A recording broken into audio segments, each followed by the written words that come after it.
What's up guys, this is Masi, welcome to my channel. This video I want to show you how to find relationship between volume and number of moles for an ideal gas law.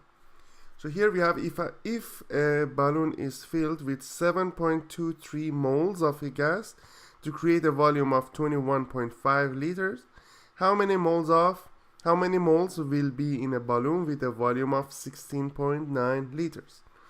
So I assume that that's ideal gas, and we have constant pressure and constant temperature, because this valid when we have constant pressure and constant temperature. So V and N, they have this kind of relationship, V1 divided by N1 equals to V2 divided by N2. So that's going to be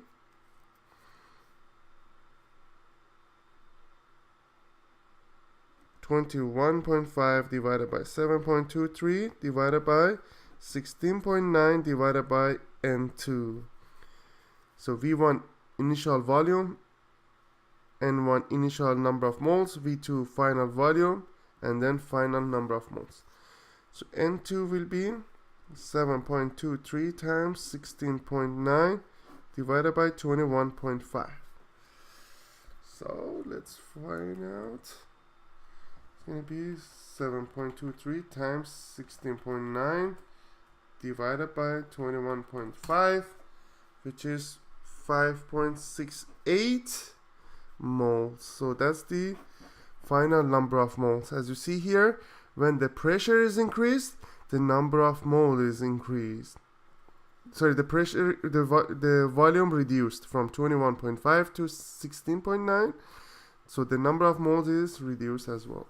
So when the volume is reduced, the number of moles reduced too. When the volume increased, the number of moles increased. Again, we have this relationship only when we have ideal gas, constant pressure, and constant temperature. So I hope you liked this video. Please leave me a comment if you have any question, and I'll get back to you as soon as I can.